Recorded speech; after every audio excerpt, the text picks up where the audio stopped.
Right now, the standard for hybrids today is nickel metal hydride. And the problem with that is cost. It's a great battery, it has great life, great performance, but it's just too expensive. And it limits the number of people who are willing to pay that extra money for the hybrid. And if we can drive down cost, then we can increase the penetration of hybrids into the fleets. I'd say where we're at today is we do have vehicles that are delivering great performance and terrific fuel economy, typically as much as 70% improvement in fuel economy over the same gasoline engine. So it's a pretty dramatic difference in terms of fuel consumption today. The key challenges we still have are reducing that cost, making that a more affordable technology.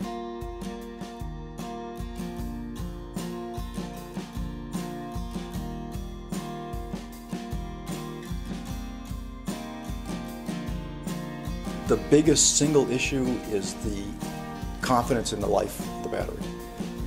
And that's a real challenging problem because historically the way that we know how long a battery lasts is to test it. And when you want to have a 10-year life, that's a long time to wait to know whether to go forward or not.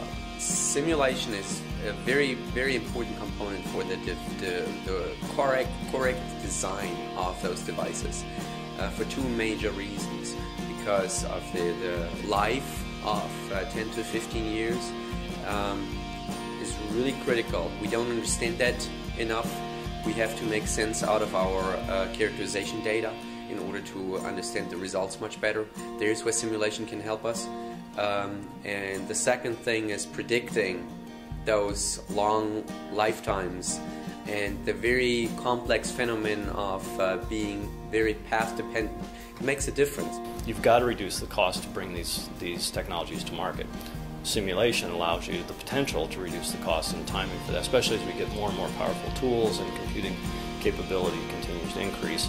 We can really start to do much more what-if scenarios and get a fairly robust answer so that when we start to execute physical prototypes, we minimize that number, because that's a very big cost still in our business.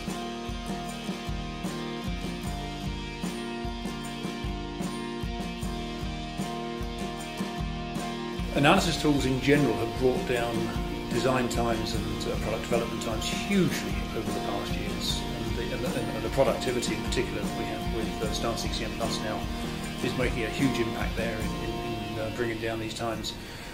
What we're trying to do now is to have that same impact in the electric vehicle market, so that we can provide the tools to the industry so they can engineer these, they can calculate temperatures, they can do all the what-if scenarios, and do the same kind of thing that they can do with underhoods, thermal management, aerodynamics, all the powertrain stuff that they can do now. We're trying to bring that into the battery field. I really think that is a key component, was the integration of this CFD component of the modeling and the battery design studio.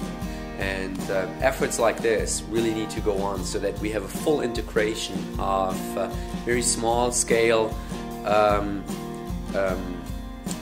molecular design chemistry models all the way up to systems level modeling of aging, performance, degradation mechanisms in order to fully understand the system. There's also a lot of information and work on empirically based modeling first at the cell level, but what needs to happen is to bring those two together so that we can accurately model batteries under drive profiles and under loads and different conditions, and then extrapolate that out to predict battery life. The work that STAR-CCM Plus is doing with developing battery model that has that feedback between electrochemistry model and heat transfer at the system level is good work. Probably the most important factor in the life of the battery is what temperature it is. So what the absolute value of the temperature is and how uniform the temperature is throughout the pack. And that is a problem which is ideal for modeling and simulation. And so CD Adapco's product, STAR-CCM Plus, having the capability to design battery packs, to use it to design battery packs so you can have some confidence that the temperature is going to be uniform and it's not going to overheat, is going to be almost enabling technology.